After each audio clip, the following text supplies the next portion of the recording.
Hi welcome friends. हम लोगों ने लास्ट वीडियो में देखा था कि कैंडलस्टिक्स के बारे में जाना, बुलिश बेरिश पैटर्न्स के बारे में, और हम लोगों ने थंब रूल भी जाना था कि कैंडल्स को हम लोग कैसे एनालाइज करने वाले हैं, जो कि बहुत ही इंपॉर्टेंट क्राइटेरिया था। आज हम लोग जाने वाले और एक इंपॉर्टेंट टॉपिक के ऊपर, जो कि है टेक्निकल इंडिकेटर्स। वो वाइडली यूज इंडिकेटर्स जो हम हमारे स्ट्रैटेजीज, स्विंग ट्रेडिंग स्ट्रैटेजीज हम लोग आगे से आगे सीखने वाले हैं, उसके ऊपर हम लोग कैसे इंप्लीमेंट करें। जो वाइडली यूज इंडिकेटर्स है उन्हीं को यूज करके कौन सी स्ट्रैटेजीज बना सकते हैं, जैसे मार्केट में ट्रेंड फॉलोइंग हो, या कि कॉम्प्रेशन हो, या कोई ब्रेकआउट स्ट्रैटेजी हो।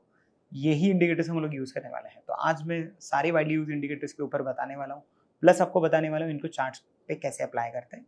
और इनके बेसिक्स आपको ऑलरेडी पता होंगे, बट हम लोग बस डिस्कस करेंगे उनकी इंपॉर्टेंट पैरामीटर्स के बारे में, सो दैट ये हमें हेल्प करेगा जब हम लोग स्ट्रैटेजी बनाएंगे उसमें। तो इंडिकेटर्स का हमारे लिए मेन काम क्या है? ट्रेंड आइडेंटिफिकेशन, मोमेंटम बताना, या हमें कोई काइंड ऑफ कॉम्प्रेशन के बारे में बताना, लाइक वोलेटिलिटी कितनी है प्राइस की, इसके बारे में अंडरस्टैंडिंग देना। तो इंडिकेटर्स आपको एक फ्रेंड की तरह हेल्पफुल है। ऑब्वियसली इंडिकेटर ये एक डिराइव हुआ इंस्ट्रूमेंट है जो प्राइस के ऊपर से ही फॉर्म हुआ है। आप अगर ऑब्जर्व करो तो हमारे पास 5 ही इंपॉर्टेंट पॉइंट्स अवेलेबल है, जो कि कैंडल के 4 पॉइंट्स है, ओपन हाई लो क्लोज, और फिफ्थ है वॉल्यूम्स। इसके अपार्ट और की इन्फॉर्मेशन तो मार्केट से नहीं आ रही है। मार्केट से जो इन्फॉर्मेशन आ रही है वो बहुत सारे टेक्निकल एनालिस्ट ने प्रोसेस करके उसके कुछ सिंप्लीफाइड वर्जन्स बनाए, उनको इंडिकेटर्स नाम दिया है। ये इंडिकेटर हमारा कोई नहीं, एक फ्रेंड है जो हमें एक कन्विक्शन डेवलप करने में हेल्प करता है। बहुत सारी चीज़ें हमसे शायद प्राइस में मिस हो जाती है, ये इंडिकेटर बस हमें उसके एडवांटेजेस बताता है और सिंप्लीफाइड वे में एक अंडरस्टैंडिंग दे देता है अबाउट द रीसेंट प्राइस।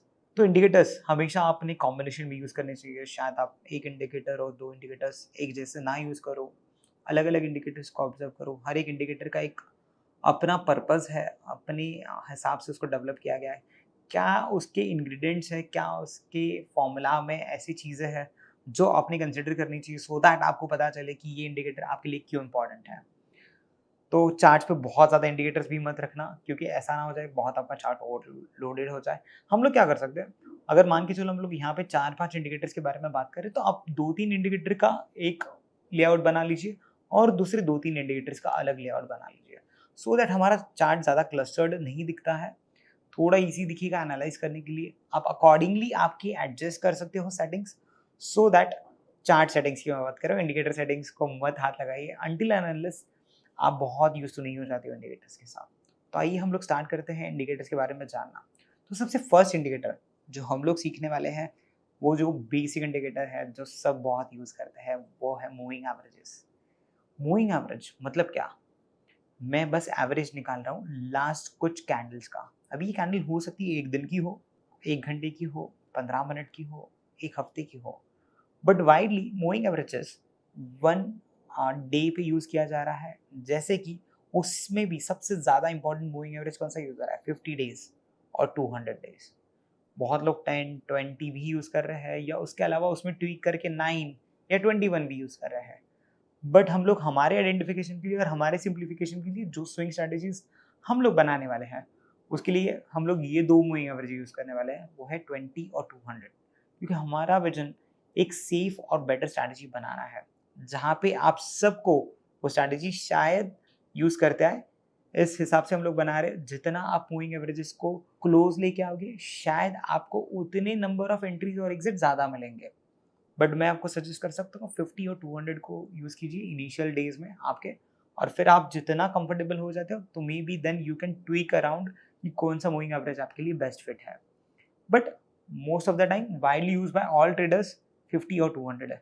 50 में हम एक मीडियम टर्म प्राइस के बारे में बताता है, लाइक 50 डेज का जो एवरेज है। तो 50 डेज में प्राइस कैसी रही है? अगर प्राइस मूविंग एवरेज के ऊपर है तो बहुत ही सिंपल है, प्राइस बुलिश है। अगर प्राइस मूविंग एवरेज के नीचे है तो उसका मतलब है बेरिश है।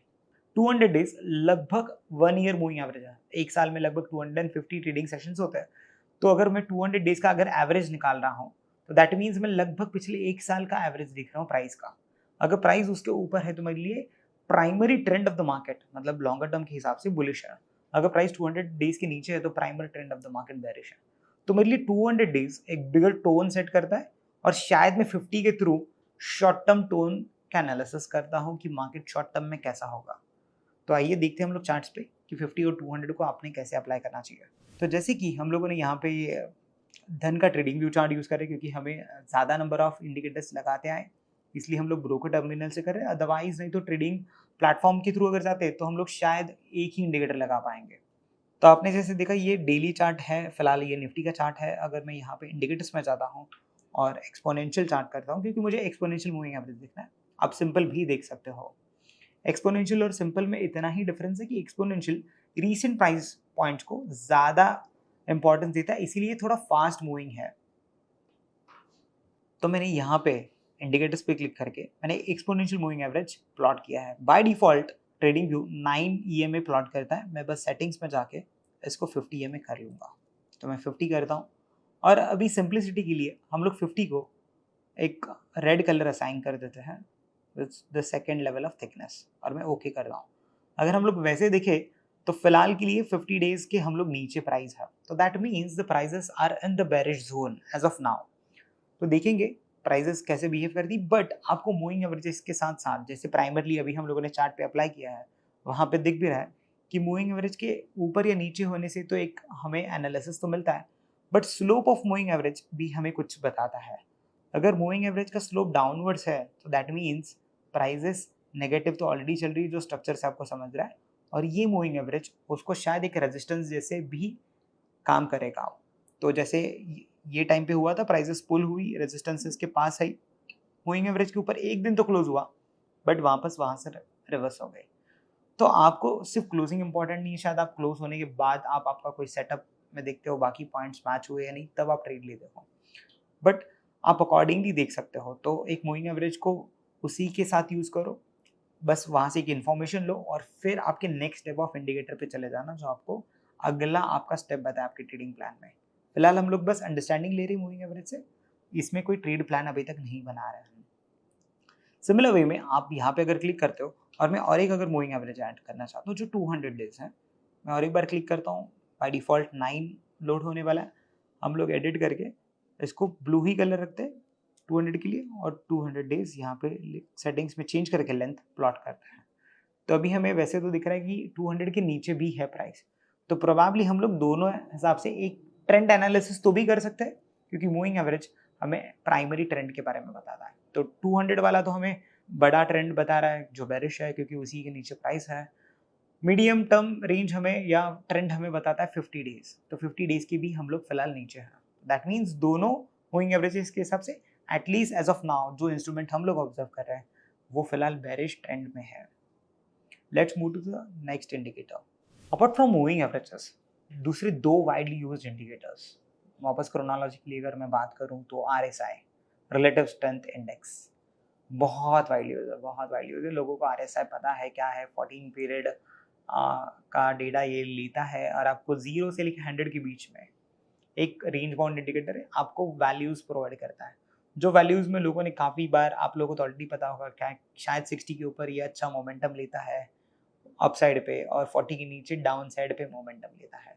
तो ये सारे लेवल्स सबको तो ऑलरेडी पता है, बट इसको हम लोग एक ट्रेडिंग प्लान में भी बिठाने वाले हैं। बट मैं आपको बताऊं, जब भी आप RSI यूज करते हो तो RSI को प्राइस के साथ भी कोरिलेट करो, और RSI के जो डाइवर्जेंसेस है उसका भी यूसेज करो। तो RSI डाइवर्जेंसेस एक बहुत ही अच्छा टूल है, क्योंकि इंडिकेटर कोई भी हो, RSI हो या MACD हो, इसके डाइवर्जेंसेस जब आप प्राइस के साथ कोरिलेट करते हो तब आपको समझता है कि शायद अगर कई बार इंडिकेटर प्राइस के साथ मूव नहीं करता है, शायद प्राइस से थोड़ा अर्ली मूव करेगा या प्राइस से थोड़ा लेट मूव करेगा। तो जब ऐसे सिनारियोज डेवलप होते हैं तो आपको प्राइस को इंपॉर्टेंस देना है, और आपको देखना है प्राइस क्या कर रही है। तो जैसे प्राइस में अगर लोअर लो फॉर्म होता है और RSI में नहीं होता वैसा फॉर्म, तो हम लोग बोलते हैं कि ये बुलिश डाइवर्जेंस है, शायद यहाँ पे शायद प्राइस गिरना रुक जाएगा और एक बुलिशनेस रिज्यूम हो सकता है। बट तो भी जब प्राइसेस गिर रही है तो ऑब्वियसली हमें पता है कि हमारा जो फर्स्ट स्टेप है कि ट्रेंड क्या है, तो ट्रेंड शायद बेरिश है, तो यहाँ पे लॉन्ग तो ना जाए, बट एटलीस्ट हम लोग शॉर्ट अवॉइड कर सकते हैं।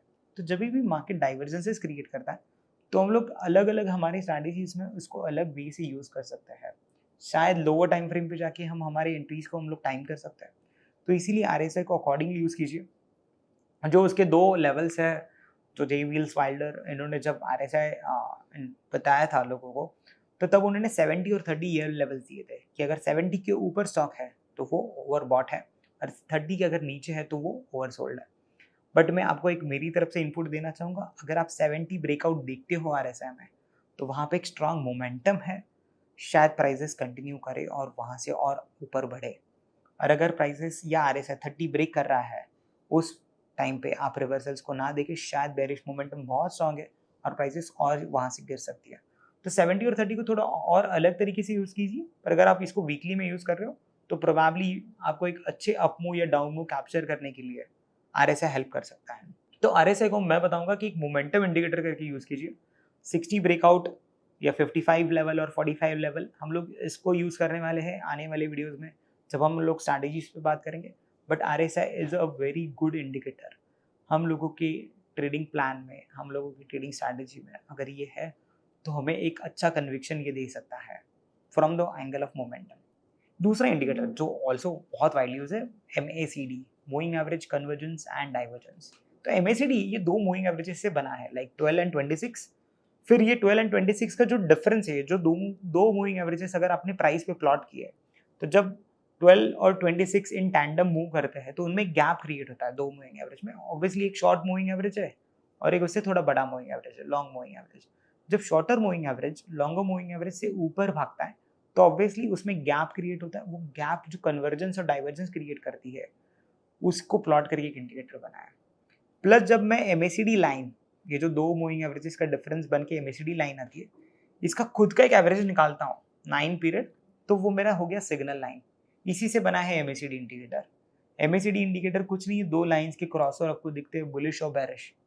तो हम लोग ये दोनों इंडिकेटर्स अभी प्लॉट करेंगे, RSI और MACD, और देखेंगे कि प्राइस चार्ट पे हम लोग इससे क्या इन्फ्रेंस निकाल सकते हैं। तो जैसे अभी हम लोगों ने प्राइस चार्ट पे मूविंग एवरेजेस दो लगाए थे, EMAs 50 और 200। अभी हम लोग यहाँ पे दो इंडिकेटर्स और लगाएंगे, ऐड करते हैं यहाँ पे RSI, तो जो कि फर्स्ट आ गया है रिलेटिव स्ट्रेंथ इंडेक्स, मैंने क्लिक कर लिया, वो प्लॉट हुआ है। और मैं और एक बार ऐड करता हूँ अभी MACD। तो ये हम लोग डिफ़ॉल्ट यूज़ करने वाले हैं, इसमें मैं कोई सेटिंग्स में एडिट नहीं करना चाहता। और मैं आप लोगों को भी बताऊं कि initial period of your life आप ये इंडिकेटर्स में एडिट ना कीजिए। मैं खुद भी आज भी इसको एडिट नहीं करूँगा, क्योंकि ज़्यादा करके लोग एडिट नहीं कर रहे हैं, सब लोग वही RSI वही MACD देख रहे हैं जो बाय डिफ़ॉल्ट बना है। इसीलिए आपको वो पर्टिकुलर लेवल्स पे इंटरेस्ट ऑफ बायर्स और इंटरेस्ट ऑफ सेलर्स देखने मिलेगा, क्योंकि ये इंडिकेटर देख के बहुत सारे लोग ट्रेड कर रहे हैं और अकॉर्डिंगली आपको एप्रोप्रिएट लेवल्स पे प्राइस रिएक्शंस भी देखने मिलती है बिहेवियर के थ्रू। तो इसीलिए जो वो लेवल्स है वैसे देखिए, जैसे कि अभी हम लोग RSI को देखें तो मूविंग एवरेजेस में हम लोगों को तो EMS ने बताया था प्राइस थोड़ी बेरिश है। यहाँ पे एटलीस्ट ये ब्रेक करके 56 है RSI, तो मे बी मैं बोल सकता हूँ कि थोड़ा मोमेंटम शिफ्ट हो रहा है, शायद 55 के ऊपर है, तो बुलिशनेस दिख रहा है RSI की तरफ से। सिमिलरली अगर मैं नीचे MACD का भी देखूँ चार्ट, वो भी मुझे बता रहा है कि ये MACD लाइन जो है, ब्लू लाइन, ये ऑरेंज लाइन, उसकी जो सिग्नल लाइन है, इसका एक बुलिश क्रॉस ओवर हुआ है और वो उसके ऊपर है। तो यहाँ पे MACD बुलिशनेस और RSI बुलिशनेस ये दोनों बता तो रहा है। तो क्या करेंगे हम लोग यहाँ पे इस लेआउट को फिलहाल और एक लेआउट बना सकते हैं, को धन लेआउट की जगह रीनेम करके हम लोग हमारा कोई RSI MACD एंड EMA ऐसा सेटअप है हमारा फिलहाल, इसको मैं सेव कर लेता हूँ। तो मेरे लिए क्या हो गया, एक सेटअप बन चुका है जहाँ पे मैंने एटलीस्ट ये फर्स्ट वाला लेआउट बना लिया। जब ये लेआउट में अगले जो मेरे ट्रेड चैप्टर्स है जिसमें मैं देखने वाला हूँ कि मैं मेरा ट्रेड प्लान कैसे बनाऊंगा, शायद वहाँ पे मुझे यूजफुल हो जाए, सो दैट मैं जब भी चार्ट पे हॉप करूँ तो इमीडिएटली मुझे नेक्स्ट चार्ट मिल जाए, उसमें क्या हो रहा है, वो उसकी प्राइस कैसे बिहेव कर रही है, अपने आप इंडिकेटर्स प्लॉट भी हो गए हैं और मैं बहुत फास्ट स्कैनिंग कर सकता हूँ मैन्युअली। अगर मैं मेरी वॉच लिस्ट बना के अगर ऑलरेडी तैयार हूँ तो मुझे यहाँ से फटाफट 10, 15, 20 स्टॉक या 50 स्टॉक स्क्रीन करने के लिए ज़्यादा टाइम लगेगा। इसीलिए लेआउट बनाना बहुत इंपॉर्टेंट है।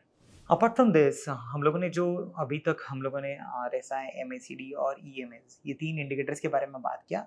दो और इंडिकेटर्स हैं जो हम लोग हमारे ट्रेडिंग स्ट्रैटेजी में यूज़ करने वाले आगे जाके, और शायद ये भी बहुत ज़्यादा वाइडली यूज इंडिकेटर्स हैं।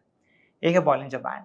बॉलिंजर बैंड बहुत सारे लोग यूज़ करते हैं, बहुत वाइडली यूज इंडिकेटर है। वापस 20 EMA होता है और उसके ऊपर एक स्टैंडर्ड डेविएशन का अपर बैंड और लोअर बैंड का लेवल होता है। तो जब भी मार्केट ये बॉलिंजर बैंड के 20 ईएमए के ऊपर, तो हमने वैसे भी ट्रेंड पता है, मैंने बॉलिंजर बैंड है इसीलिए 20 ईएमए नहीं यूज़ किया पिछले, इसमें हम लोग 50 और 200 ईएमए यूज़ कर रहे हैं, पर बॉलिंजर बैंड में ऑलरेडी 20 ईएमए है। तो हम लोग एक न्यू लेआउट बनाएंगे जहाँ पे हम लोग बॉलिंजर बैंड के थ्रू एनालाइज करेंगे प्राइजेस को। आप वीवैप भी यूज़ कर सकते हो। वीवैप तो एक काफ़ी सिंपल इंडिकेटर है, इंट्राडे इंडिकेटर मैं ऐसे बोलूँगा, क्योंकि आज कहाँ पे वॉल्यूम वेटेड एवरेज प्राइस पे ट्रेड हुआ है ये हमें पता चलता है। हो सकता है आज की लेवल बहुत ज़्यादा बढ़ी है, शायद कोई स्टॉक 100 रुपये से 110 तक गया है। आज सबसे ज़्यादा इसमें वॉल्यूम वाइज एवरेज प्राइस कहाँ पे ट्रेड हुई है ये ज़्यादा इंपॉर्टेंट है। हो सकता है वो 106 पे हुई या 107 पे हुई। फिर अगर मैं इसके कल के प्राइस के साथ ये वीवैप को कंपेयर करूँ, तो अगर कल प्राइसेस वापस 106 से 110 पे उसका वीवैप शिफ्ट होता है, तो there is a shift in the volume weighted average price every day.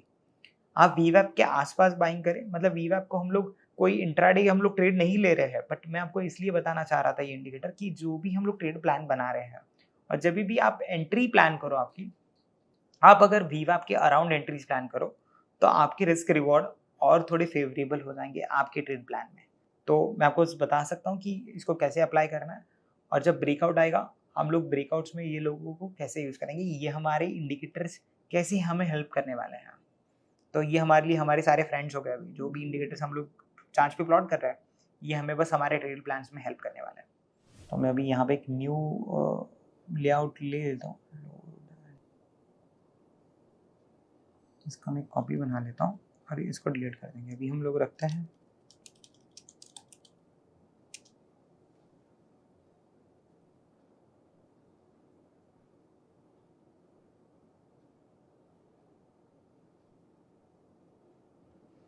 तो ये हमारा वापस डेली चार्ट है। यहाँ पे हम लोग देखेंगे कि कैसे हम लोग बॉलिंजर बैंड को अप्लाई कर सकते हैं। तो वापस आपको इंडिकेटर्स में जाना है और बॉलिंजर बैंड सर्च करना है। बॉलिंजर बैंड आप सर्च करोगे तो बाय डिफ़ॉल्ट अप्लाई हो जाएगा। ये जो मिडल ऑरेंज लाइन है ये इसका 20 ईएमए है, और ये ऊपर वाला ब्लू लाइन अपर बॉलिंजर बैंड और ये नीचे वाला blue line lower Bollinger band.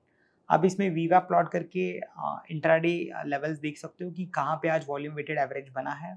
Similarly आप इंडिकेटर में जाके अगर वीवैप को क्लिक करते हो तो अब यहाँ पे वीवैप इंडिकेटर मिल जाएगा। आप इसको बस एडिट करके डेली टाइम फ्रेम पे ही सेटिंग्स रखो कि इसका स्टाइल देखो। ये देखो वीवैप आपको कौन सा कलर चाहिए, तो वीवैप में आप may be black colour use करें तो ब्लैक कलर। विजिबिलिटी में आप इसको कर सकते हो कि मुझे ये डेली और वीकलीज पे नहीं देखना है, इसको मंथलीज पे नहीं देखना है। तो मैं क्या कर रहा हूँ, इसको जो भी मेरे मिनट चार्ट है और आर्ली चार्ट से इसी पे बस वीवैप को ऑब्जर्व करना चाहता हूँ। क्यों? क्योंकि मुझे डेली पे जब एंट्री लेनी तब मेरे लिए वीवैप इंपॉर्टेंट है। मैं बस उसको वन डे कैंडल पे नहीं ऑब्जर्व करना चाहता हूँ, इसीलिए मैंने सेटिंग्स को चेंज किया है। सिमिलर वे में आप आपकी सेटिंग्स को चेंज कर सकते हो। जैसे कि अगर मैं यहाँ पे जाके अभी 1 आवर का अगर चार्ट सेलेक्ट करता हूँ तो शायद मुझे वीवैप दिख जाएगा। ये जो ब्लैक लाइन है ये हमारा वीवैप है। अगर मैं देखूँ वीवैप का अगर एनालिसिस हम लोग करें तो ये वीवैप कल भी यही था, मोस्ट ऑफ द टाइम परसों भी यही था और आज भी प्रोबेबली यही है। सो एज ऑफ नाउ अगर हम लोग वीवैप की बात करें तो पिछले 2-3 दिनों से अगर यहाँ का वीवैप देखें तो यहीं पे है ये ब्लैक लाइन, और आज भी यहीं पे है लगभग। तो अभी तक प्राइसेस ने कुछ बहुत बड़ा रिएक्शंस नहीं दिया वॉल्यूम वेटेड एवरेज के कंपैरिजन में। प्राइसेस उसके ऊपर या नीचे होवर कर रही है। बॉलिंजर बैंड के हिसाब से देखें तो there is a volatility increase, क्योंकि बॉलिंजर बैंड एक्सपैंड हुआ है। आप जब ये ब्लू लाइन थोड़ी दूर चली जाएगी तो आपको समझ में आएगा कि प्राइसेस एक्सपैंड हो रही है। उसके हम लोग स्ट्रैटेजीज पे जाने वाले हैं। हम लोग अंडरस्टैंड करेंगे कि बॉलिंजर बैंड को कैसे यूज़ करना है, आरएसआई को कैसे यूज़ करें, कौन से लेवल्स को देखें आरएसआई में, या एमएसीडी में कौन से लेवल्स को देखना चाहिए, कैसे उसका क्रॉसओवर हमारे लिए एक बेनिफिट बन सकता है। तो ये सारे इंडिकेटर्स को हम लोग एक जगह लेके आएंगे, हमारे ट्रेड प्लान में फिट करेंगे और इसी के हिसाब से हमारी एक ट्रेड स्ट्रैटेजी को डिफाइन करेंगे, बनाएंगे और वो प्लान को फॉलो करने की कोशिश करेंगे, सो दैट हमारा एक स्विंग ट्रेडिंग सेटअप बनता है जिसको हम लोग कंसिस्टेंटली अगर फॉलो करें तो शायद हम भी एक प्रॉफिटेबल ट्रेडर बन सकते हैं। तो आप बिल्कुल ये इंडिकेटर्स को इग्नोर ना कीजिए। हो सकता है आपके पास आपका एक फेवरेबल और फेवरेट इंडिकेटर हो, उसके थ्रू जैसे हम लोग ये इंडिकेटर्स को यूज़ करके स्ट्रैटेजी बना रहे हैं तो आप भी अकॉर्डिंग आपके इंडिकेटर्स को यूज़ करके एक स्ट्रैटेजी बना सकते हो। तो हमारे लिए समरी क्या है? कोई सिंगल इंडिकेटर या मल्टीपल इंडिकेटर्स यूज़ करके कोई गारंटी नहीं है कि सक्सेस होने ही वाला है। प्राइस सुप्रीम, सबसे इम्पोर्टेंट प्राइस है। बट हाँ, इंडिकेटर्स को अगर आप यूज़ करते हो तो आपको एक एडिशनल कन्विक्शन मिलेगा टू गेट अ कन्फर्मेशन कि आपका सेटअप कितना अच्छा है। आप उसको सेटअप को रैंकिंग दे सकते हो, मैं ऐसा बोलूँगा। और चार्ट्स को थोड़ा क्लीन रखिए। इसका मतलब ये नहीं हुआ कि इंडिकेटर्स अगर अच्छे हैं और मुझे कन्विक्शन मिलता है तो मैं 10 या 15 इंडिकेटर लगा लूँ। जितना आप थोड़ा चार्ट को क्लीन रख सकते हो, थोड़ी कम इंडिकेटर्स यूज़ कर सकते हो, उतना ज़्यादा अच्छा। वैसे कम और ज़्यादा का कोई नंबर नहीं है, बट आपको आपका चार्ट ईज़िली समझ में आए, उतने नंबर ऑफ इंडिकेटर्स बिल्कुल यूज़ कीजिए। See you in the next video. Investments in the securities market are subject to market risk. Read all the related documents carefully before investing.